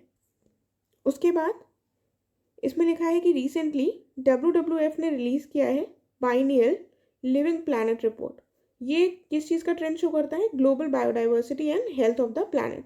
तो यहाँ पर कौन सा स्टेटमेंट हमारा सही होगा, दोनों बिल्कुल सही है, ऑप्शन सी करेक्ट है। उसके बाद कौन सी कंट्री ने जुरोंग रोवर भेजा है मार्स में, और इसने एविडेंस पाए हैं फ्लड्स के, जो बिलियंस ऑफ ईयर्स अगो पहले मार्स में हुए होंगे। तो कौन सा है वो, जुरोंग रोवर कौन से देश का है, ये है चीन का, ऑप्शन सी करेक्ट होगा। उसके बाद हमको CSIR यानी कि council of scientific industrial research, वैज्ञानिक और औद्योगिक अनुसंधान परिषद के संबंध में स्टेटमेंट्स देखने हैं। ये सितंबर 1942 में इस्टेब्लिश हुआ। ये भारत में सबसे बड़ा अनुसंधान और विकास संगठन है और इसका मुख्यालय जो है ये मुंबई में है। तो यहाँ पर ये जो तीसरा स्टेटमेंट है ये गलत होगा, क्योंकि इसका मुख्यालय दिल्ली में है। ठीक है, तो करेक्ट आंसर हमारा यहाँ पर क्या हो जाएगा, ऑप्शन ए 1 और 2। Then Lassa fever recently news में था, इसके बारे में दिया हुआ है कि एक जूनोटिक डिसीज़ है और एंडेमिक है to the parts of West Africa. Endemic क्या होता है कि जो डिसीज़ कुछ ही एरिया तक सीमित हो। एंडेमिक किसी भी चीज़ के लिए अगर यूज़ होता है, किसी स्पीशीज़ के लिए, तो वो उसी भी क्षेत्र में सीमित होते हैं। ठीक है, और it is caused by Lassa virus. तो कौन सा सही होगा, दोनों सही है, ऑप्शन सी करेक्ट है। उसके बाद कहा गया है जो ह्यूमनॉइड है एक व्योममित्रा, इसको डिज़ाइन किया गया है, डेवलप किया गया है इसरो के द्वारा। ये एक female AI enabled robot astronaut है। तो ये कौन सा यहाँ पर स्टेटमेंट सही होगा, दोनों बिल्कुल सही है, ऑप्शन सी। देन आगे क्या कहा हुआ है, नर्मदा रिवर। नर्मदा रिवर के बारे में कहा गया है कि ये मैकाल रेंज से नियर अमरकंटक मध्य प्रदेश में राइज होती है, और ये रिवर जो है कि जबलपुर मध्य प्रदेश में धुआंधार फॉल्स में जाकर मिल जाती है, या धुआंधार फॉल्स का निर्माण करती है नियर जबलपुर। तो यहाँ पर कौन सा स्टेटमेंट सही होगा, दोनों बिल्कुल सही है, ऑप्शन सी। फिर आगे देखते हैं, मेजर ट्रिब्यूटरीज बतानी है नर्मदा की कौन सी हैं, हिरन, औरसंग, बरना, कोलार। तो ये चारों ही ट्रिब्यूटरीज हैं, ऑप्शन डी करेक्ट होगा। उसके बाद हमें बताना है हाइड्रो पावर प्रोजेक्ट जो नर्मदा रिवर पर है, तो इनको रटते हुए चलिएगा। ये भी यहाँ पर तीनों बिल्कुल सही हैं, ऑप्शन डी करेक्ट है। इंदिरा सागर, सरदार सरोवर और महेश्वर। उसके बाद कहा गया है रिवर्स नेम्ड ब्लैक वोल्टा, वाइट वोल्टा और रेड वोल्टा, ये किसमें, कौन से देश में फ्लो होती है? वोल्टा जो है ये रिवर, ब्लैक, वाइट और रेड, ये कौन से देश में फ्लो होती है? तो ये होती है बुर्किना फासो में। कौन से देश में फ्लो होती है? Burkina Faso, option A correct होगा। हम आ गए 100th क्वेश्चन पर। इसमें लिखा हुआ है एक 19 किलोमीटर का क्रीमिया ब्रिज है ओवर द कर्च स्ट्रेट। ये केवल डायरेक्ट लिंक है रशिया और क्रीमियन पेनिनसुलर के बीच में। It is the only direct link. और ये एनेक्स किसके द्वारा कर लिया गया है? रशिया के द्वारा यूक्रेन से 2016 में। तो पहला तो हमारा बिल्कुल सही है, दूसरा गलत हो जाएगा क्योंकि क्रीमिया को एनेक्स कब किया था यूक्रेन ने? 2014 में किया था, राइट। तो ऑप्शन यहाँ करेक्ट ए होगा। उसके बाद क्या दिया हुआ है? गैलापागोस आइलैंड्स जो हैं ये किसके पार्ट है? तो इनको आप तुरंत सर्च करके इनकी लोकेशन देखिएगा मैप पर, तो आपको तुरंत समझ में आ जाएगा। ये साउथ अमेरिकन कंट्रीज़ दी हुई हैं यहाँ पर, और जिसके नीचे स्थित है ये, जिसका पार्ट है, वो हो जाएगा हमारा ऑप्शन बी, इक्वेडोर। इक्वेडोर के पास में ये स्थित है, ठीक है। इक्वेडोर बीच में है और यहाँ पर चिली होगा। एक बार मैप देखिएगा तो आपको कंट्रीज़ की लोकेशन याद रहेगी। हम आगे बढ़ते हैं अपने अगले प्रश्न की तरफ। इसमें क्या लिखा हुआ है? ग्रोनिंगन गैस फील्ड है, ये नेचुरल गैस की फील्ड है, ये नॉर्थ ईस्टर्न पार्ट में है। कौन से देश की? ये अभी न्यूज़ में थी रशिया यूक्रेन वॉर के चलते, इसीलिए इसको हमने लिया है इसमें। तो ये कौन से देश का पार्ट है? नॉर्थ ईस्टर्न पार्ट में स्थित है, नीदरलैंड्स, ऑप्शन ए करेक्ट हो जाएगा। उसके बाद मेजर ट्रिब्यूटरीज महानदी की कौन सी हैं? शिवनाथ या शिवनाथ, हसदेव, मांड और इब। तो कौन सी हो जाएंगी? यहाँ पर हमारी चारों हैं, ऑप्शन डी करेक्ट होगा। उसके बाद मेजर प्रोजेक्ट जो महानदी रिवर पर हैं वो कौन कौन से हैं? हीराकुड, रविशंकर सागर, दुधवा रिजर्वॉयर और सोंधूर रिजर्वॉयर। कौन सा करेक्ट आंसर है? ऑप्शन डी, ठीक है। तो इनको लर्न कर लीजिएगा। आगे देखते हैं।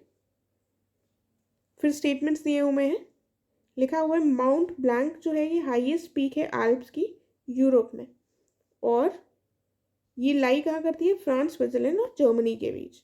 तो पहला तो बिल्कुल सही है, दूसरा गलत हो जाएगा क्योंकि ये फ्रांस, स्विट्जरलैंड और इटली के बीच लाई करती है, ठीक है। FSI के बीच में माउंट ब्लैंक जो है पीक लाई करती है, जो किसकी पीक है? आल्प्स की। तो ये जो माउंटेन्स है बेसिकली इसमें लाई करते हैं। तो करेक्ट आंसर हमारा ऑप्शन ए हो जाएगा। देन वर्ल्ड एनर्जी आउटलुक, ये पब्लिश किसके साथ द्वारा किया जाता है? इंटरनेशनल एनर्जी एजेंसी, बिल्कुल सही बात है। फिर क्या लिखा हुआ है? 2022 में रिपोर्ट जो है, ऐसा बिलीव किया जाता है कि ग्लोबल एमिशंस पीक करेंगे 2025 में। क्यों पीक करेंगे? क्योंकि रशिया यूक्रेन वॉर के चलते जो एनर्जी प्राइसेस हैं वो बढ़ते जा रहे हैं। तो 2022 रिपोर्ट में ऐसा कहा गया है कि यहाँ पर कौन सी स्टेटमेंट सही होगी? दोनों सही हैं, ऑप्शन सी करेक्ट होगा। उसके बाद क्या कहा गया है? इंडिया ने एम किया है कि 2025 तक टीबी को एलिमिनेट कर देंगे।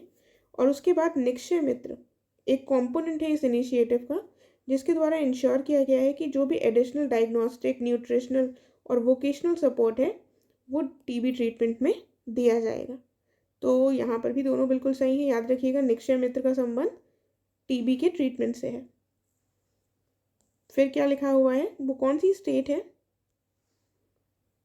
जो फर्स्ट स्टेट बनी है कंट्री में to offer medical and engineering courses in Hindi medium? तो वो कौन सा है? क्या उत्तर प्रदेश है? नहीं, उत्तर प्रदेश नहीं है पहला राज्य। वो पहला राज्य है हमारा मध्य प्रदेश, ऑप्शन सी। उसके बाद प्रेसिडेंट ने इनॉग्रेट किया है एक सुपर कंप्यूटर फैसिलिटी। कहाँ पर इनॉग्रेट की है ये देख लीजिए। ये इनॉग्रेट की गई है IIT गुवाहाटी में। देन तो इस क्वेश्चन में कहा गया है कि 10 दिसंबर को वर्ल्ड एड्स डे मनाया जाता है और इसकी इस बार थीम थी इक्वलाइज। तो दूसरा स्टेटमेंट तो बिल्कुल सही है, पहला गलत हो जाएगा क्योंकि वर्ल्ड एड्स डे कब मनाया जाता है? 1 दिसंबर को, राइट। तो इसका आंसर क्या हो जाएगा? इसका आंसर हो जाएगा ऑप्शन बी। आगे बढ़ते हैं। तो क्या कहा गया है? खादी और ब्रिज इंडस्ट्रीज कमीशन के जो चेयरमैन हैं मनोज कुमार, इन्होंने इनोग्रेट किया रिहैब प्रोजेक्ट। रिहैब प्रोजेक्ट क्या है? Reducing human attacks using Honey बीज। कौन से विलेज में? चौसला में किया। ये विलेज कहाँ पर है ये बताना है, तो ये विलेज है ऑप्शन ए नैनीताल में। आगे बढ़ते हैं। कहा गया है हरिमऊ शक्ति 2022 ये एक जॉइंट मिलिट्री एक्सरसाइज है इंडिया और कौन से देश के बीच में है ये? तो ऑप्शंस दिए हुए हैं, करेक्ट आंसर ऑप्शन ए हो जाएगा। फिर दिया हुआ है Madras boating club. Boating club women जो है इन्होंने 81st annual Madras Colombo rowing regatta जीता है। ये कहाँ पर हुआ था? ये हुआ था कोलंबो में, ऑप्शन ए करेक्ट हो जाएगा। उसके बाद बता रहे हैं, अगले में कहा गया है कि प्रेसिडेंट इंडियन ओलंपिक एसोसिएशन का किसको इलेक्ट किया गया है?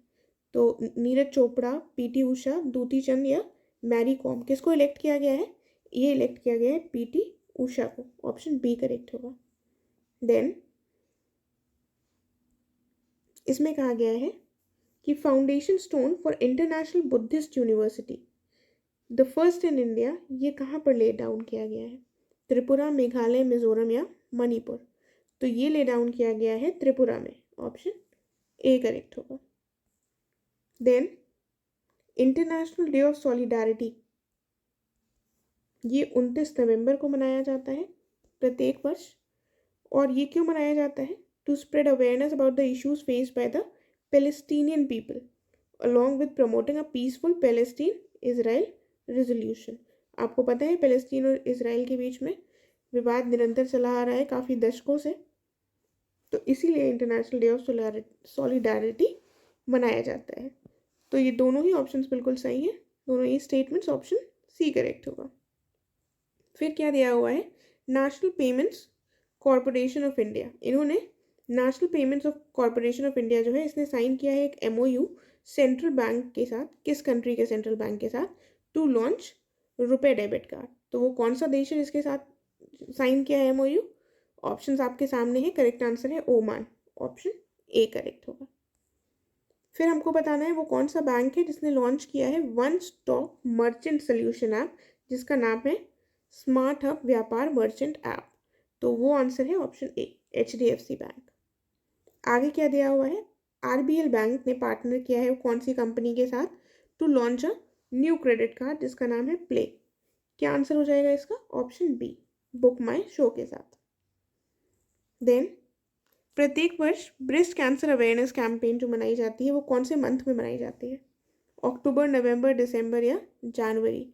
तो ये मनाई जाती है अक्टूबर में, ऑप्शन ए करेक्ट होगा। आगे दिया हुआ है अब्दुल लतीफ़ राशिद, ये अपॉइंट किए गए हैं रिसेंटली प्रेसिडेंट। कौन सी देश के प्रेसिडेंट अपॉइंट किए गए हैं ये? तो ये अपॉइंट किए गए हैं इराक के प्रेसिडेंट, ऑप्शन ए। आगे बढ़ते हैं। ऋषि सुनाक से संबंधित कुछ स्टेटमेंट्स दिए हुए हैं। देखिए लास्ट ईयर पूछा गया था, उस समय पर जब ये प्रीलिम्स हुआ था तब यूके के PM थे बोरिस जॉनसन, उनसे संबंधित आया था कि पार्टी गेट स्कैंडल कौन से देश के प्राइम मिनिस्टर या कौन से देश से संबंधित है। तो ऐसे क्वेश्चंस भी आ जाते हैं। तो ऋषि सुनाक से संबंधित कुछ चीज़ें पता होनी चाहिए, और ये इंडियन ओरिजिन के हैं, सबसे यंगेस्ट मॉडर्न हिस्ट्री में प्राइम मिनिस्टर हैं ब्रिटेन के। तो इनके बारे में थोड़ी इन्फॉर्मेशन हमें होनी चाहिए। इन्होंने लिज ट्रस को रिप्लेस किया प्राइम मिनिस्टर ऑफ यूके के रूप में, बिल्कुल सही। और फिर ये यंगेस्ट PM है of UK in the modern history at the age of 42 years, और ये मेंबर ऑफ पार्लियामेंट 2010 में बने। तो यहाँ पर जो पहली और दूसरी स्टेटमेंट है बिल्कुल सही है, लेकिन जो तीसरी स्टेटमेंट है ये गलत है, क्योंकि ये 2015 में बने हैं। ठीक है, 15 में बने थे और MP बने थे, और 2022 में ये प्राइम मिनिस्टर बन गए हैं। यहाँ पर करेक्ट आंसर हो जाएगा हमारा ऑप्शन ए। देन आगे क्या दिया हुआ है? इसमें लिखा है गोवा होस्ट करेगा 9th वर्ल्ड आयुर्वेदा कांग्रेस और आरोग्य एक्सपो दिसंबर में, जो मतलब कर चुका है ऑलरेडी। और उसके बाद लिखा है दिल्ली गवर्नमेंट ने लॉन्च किया है an anti fire cracker campaign, दिया जलाओ पटाखे नहीं। तो कौन सी स्टेटमेंट सही है? दोनों बिल्कुल सही है, ऑप्शन सी करेक्ट होगा। आगे बढ़ते हैं। इसमें दिया हुआ है वो कौन से बीचेस हैं लक्षद्वीप के जिन्होंने रिसीव किया है ब्लू फ्लैग सर्टिफिकेशन, और इनको ऐड कर दिया गया है cleanest beaches in the world की लिस्ट में, थुंडी और कादमत या फिर कदमत। तो इन दोनों को ही ऐड कर दिया गया है, ऑप्शन सी करेक्ट हो जाएगा। उसके बाद क्या दिया हुआ है, यहाँ लिखा हुआ है कि ब्लैक कोरल जो है ये डिक्लाइन कर रही है नंबर में, और ये जो डिक्लाइन कर रही है it is due to the effects of poaching, ocean acidification और क्लाइमेट चेंज। ठीक है, तो दोनों बिल्कुल सही है, ऑप्शन सी करेक्ट होगा यहाँ पर। उसके बाद लिखा हुआ है कुटिया खोन्स, ये एक आदिवासी ग्रुप है जो कहाँ पाया जाता है, जम्मू कश्मीर में, और ये मोस्टली डिपेंडेंट है शिफ्टिंग कल्टीवेशन में। तो कौन सा स्टेटमेंट सही होगा, पहला सही है, सॉरी दूसरा सही है, पहला गलत होगा क्योंकि ये जम्मू कश्मीर में नहीं ओडिशा में पाए जाते हैं कुटिया खोन्स। ठीक है, तो ट्राइब्स के बारे में भी पूछा जाता है, याद रखिएगा, ऑप्शन बी करेक्ट होगा यहाँ पर। आगे क्या दिया हुआ है, कैपिटलिस्ट इकोनॉमी के फीचर्स क्या क्या है, private property, freedom of enterprise, price mechanism, free trade, कौन कौन से हैं, ये सभी हैं बिल्कुल, ऑप्शन डी सही होगा। उसके बाद हमें बताना है कि पावर्टी से रिलेटेड कौन सी कमिटीज़ हैं, अलग कमेटी, लकड़ावाला कमेटी और रंगराजन कमेटी। ये जो ईयर्स दिए हैं बिल्कुल सही दिए हुए हैं, ऑप्शन हमारा डी करेक्ट हो जाएगा। आगे देखते हैं SDG इंडिया इंडेक्स, क्या लिखा हुआ है, इसका स्कोर है, स्कोर इसमें कितने से कितने तक दिए जाते हैं, 0 से 100 तक। स्टेट्स और यूटीज़ को क्लासीफाई किया जाता है 4 कैटेगरीज में based on the index score. ठीक है, तो यहाँ पर हमारे दोनों स्टेटमेंट्स बिल्कुल सही हैं, ऑप्शन सी हो जाएगा। लेकिन वो जो 4 कैटेगरीज हैं वो क्या क्या है, सबसे पहले हो जाएगा एस्पिरेंट कैटेगरी जिसमें 0 से 49 का स्कोर दिया जाता है। उसके बाद कौन सी, परफॉर्मर, जिसमें कितना स्कोर दिया जाता है, 50 से 64 तक। ठीक है, फिर तीसरी कौन सी कैटेगरी है, front runner, front runner category में क्या स्कोर दिया जाता है, 65 से 99। और उसके बाद चौथा जो है वो है अचीवर, और उसको क्या स्कोर मिलेगा, पूरा 100। ठीक है, तो याद रखिएगा ये ऑप्शन यहाँ पर सी करेक्ट है। देन आगे क्या दिया हुआ है, इसमें लिखा हुआ है कि स्टैंड अप इंडिया जो स्कीम है ये 2016 में लॉन्च की गई थी। इसका एम क्या था, बैंक लोन्स से प्रोवाइड करना 10 लाख से 1 करोड़ तक टू एटलीस्ट 1 SC ST या विमेन बोरोवर पर बैंक ब्रांच। तो यहाँ पर हमारा कौन सा स्टेटमेंट सही होगा, दोनों सही है, ऑप्शन सी करेक्ट होगा।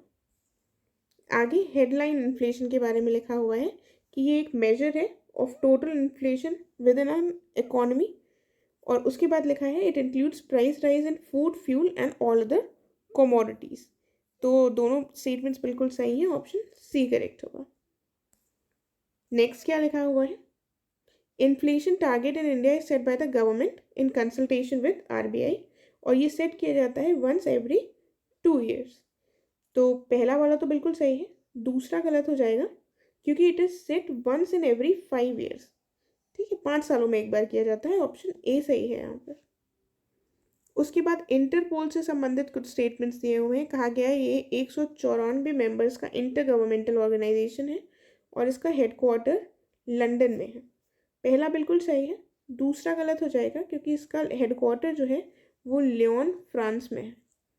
तो ऑप्शन यहाँ क्या सही होगा, ए। फिर देखते हैं, फिर कहा गया है एनसेलेडस, ये रिसेंटली न्यूज़ में देखा गया, ये बेसिकली है क्या, ये मून है जुपिटर का, सैटर्न का मून है, रॉकेट है चाइना के द्वारा भेजा हुआ या रॉकेट है रशिया के द्वारा भेजा हुआ। तो यहाँ पर जो हमारा करेक्ट आंसर होगा वो ऑप्शन बी होगा, ये सैटर्न का मून है। ठीक है, फिर क्या दिया हुआ है, नेशनल इंफॉर्मेटिक्स सेंटर, इसके बारे में लिखा हुआ है कि इस्टेब्लिश 1976 में हुआ था और न्यू दिल्ली में इसका हेडक्वार्टर है। दोनों सही है, ऑप्शन सी करेक्ट होगा। आगे G20 से संबंधित 2 स्टेटमेंट्स दिए हुए हैं, कहा गया ये फाउंड हुआ था 1999 में in response to several world economic crisis, और 2008 से it has convened at least once a year. तो 1999 के बाद से ये फॉर्म हुआ था, बिल्कुल सही है, और 2008 के बाद से ये एक बार साल में ज़रूर मिल रहा है, 2008 के क्राइसिस के बाद से। ठीक है, तो कौन सा आंसर सही हो जाएगा ऑप्शन सी, दोनों स्टेटमेंट्स करेक्ट। उसके बाद प्रोजेक्ट हंगुल जो है ये 1950 में जम्मू कश्मीर गवर्नमेंट के द्वारा लॉन्च किया गया था, और जो हंगुल है ये स्टेट एनिमल है जम्मू कश्मीर का। ठीक है, तो कौन सा स्टेटमेंट हमारा सही होगा? बी ऑप्शन सही होगा। पहला गलत है क्योंकि उसको 1970 में लॉन्च किया गया था जम्मू कश्मीर की सरकार के द्वारा। फिर कहा गया है ग्लोबल टाइगर फोरम, इसकी स्थापना कौन से वर्ष में हुई? देखिए ईयर्स बहुत पूछे जाते हैं, तो ईयर्स ज़रूर ध्यान से देखिएगा। इसकी स्थापना हुई है 1994 में, यानी कि ऑप्शन बी करेक्ट होगा। अगला क्या दिया हुआ है? लिखा हुआ है मनरेगा एक लेबर लॉ है और एक सोशल सिक्योरिटी मेजर है जो राइट टू वर्क की गारंटी देता है। इसको सबसे पहली बार प्रपोज किया गया था 1991 में पीवी नरसिम्हा राव के द्वारा।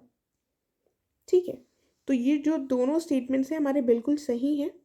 पीवी नरसिम्हा राव ने इसको 1991 में सबसे पहले प्रपोज किया था। अब आप मुझे ये बताइए कि मनरेगा जो है ये लाया कब गया इंडिया में?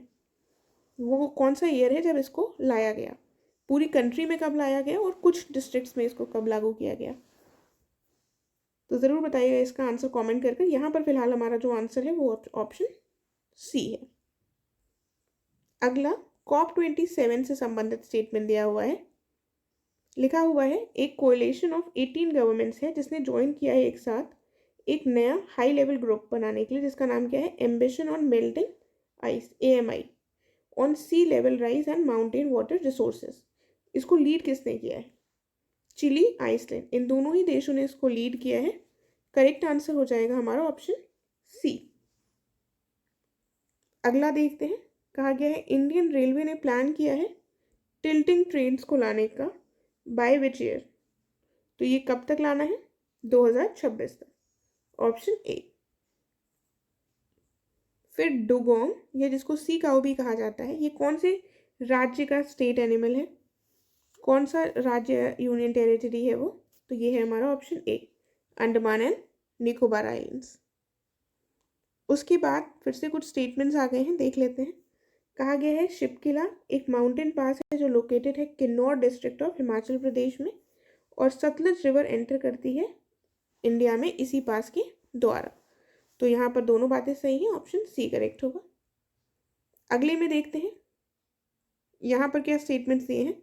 मनाली और ले जो है ये एक दूसरे से कनेक्टेड हैं बाय बारालाचला पास, और ये लोकेटेड कहाँ पर है? ज़ांस्कर रेंज में।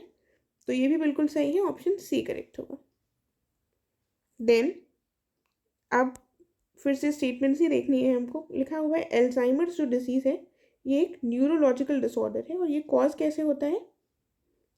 ये होता है ब्रेन सेल्स जब डीजेनरेट होने लगते हैं तो ये डिजीज़ होता है, और इससे व्यक्ति की मृत्यु भी हो सकती है। ये एक इनक्योरेबल डिसीज़ है, तो इसका अभी कोई इलाज नहीं है। तो यहाँ पर दोनों स्टेटमेंट सही हैं, ऑप्शन सी करेक्ट हो जाएगा हमारा। ठीक है, फिर देखते हैं। कहा गया है सरकार ने रिप्लेस कर दिया है कंपटीशन एपेलेट ट्रिब्यूनल को with national company law appellate tribunal by the finance act of. ये कब लाया गया था फाइनेंस एक्ट जब इसको रिप्लेस किया गया? तो 2017 के, ऑप्शन ए करेक्ट होगा। देखिए ONGC के बारे में कहा गया है ये एक भारत में पब्लिक सेक्टर यूनिट अंडरटेकिंग है, यानी कि भारत में PSU है, और 1997 में इसको एक नवरत्न का दर्जा दिया गया था सरकार के द्वारा। तो दोनों स्टेटमेंट्स बिल्कुल सही हैं, ऑप्शन सी करेक्ट होगा। तो कमेंट करके बताइएगा इस समय पर कितनी महारत्न कंपनीज़ हैं, कितनी महारत्न कंपनीज़ हैं इंडिया में? ONGC का महारत्न, ये तो हमको पता चल गया। देन इस क्वेश्चन को देखते हैं। गवर्नर इंजॉय करते हैं कौन सी शक्तियाँ हैं, कौन से वीटो पावर्स हैं? एब्सोल्यूट वीटो, सस्पेंसिव वीटो और पॉकेट वीटो, यानी कि पूर्ण वीटो, निलंबनकारी वीटो और पॉकेट वीटो। तो ये तीनों ही जो पावर्स हैं ये किसके पास होती हैं? प्रेसिडेंट के पास। लेकिन यहाँ पर हमसे किसके बारे में पूछा गया है? गवर्नर के बारे में। तो गवर्नर के पास फर्स्ट और सेकंड होता है, पॉकेट वीटो नहीं होता है। करेक्ट ऑप्शन हमारा हो जाएगा ऑप्शन नंबर सी, राइट। तो क्वेश्चन ध्यान से पढ़िएगा, गवर्नर के बारे में पूछा गया है। यहाँ पर क्या कहा गया है? इंडिया फर्स्ट कंट्री है दुनिया में जिसने मैंडेट कर दिया है कि CSR कॉर्पोरेट सोशल रिस्पॉन्सिबिलिटी के तहत पैसा खर्च करना इज़ कंपलसरी। ये जो कॉन्सेप्ट है CSR का, ये कंपनीज एक्ट 2013 के माध्यम से लाया गया था। तो दोनों सही है, ऑप्शन सी करेक्ट होगा। अब हम लास्ट क्वेश्चन देख लेते हैं। कहा गया एक्ट ईस्ट पॉलिसी को किस वर्ष अपग्रेड करके लुक ईस्ट पॉलिसी में परिवर्तित कर दिया गया? तो वो कौन सा वर्ष था? तो वो वर्ष था 2014। ऑप्शन ए करेक्ट होगा। नवंबर 2014 में जब मोदी गवर्नमेंट आई थी पावर में, तो उसके बाद इन्होंने एक्ट ईस्ट को लुक ईस्ट पॉलिसी में कन्वर्ट कर दिया था। इसके साथ हमारा ये कंप्लीट हो गया है पूरा टेस्ट। अगर आपको कोई भी डाउट है तो आप ज़रूर कमेंट करके क्वेश्चन अपना डाउट पूछ सकते हैं। आई विल ट्राई कि मैं उसको रिजॉल्व करूँ। Thank you so much.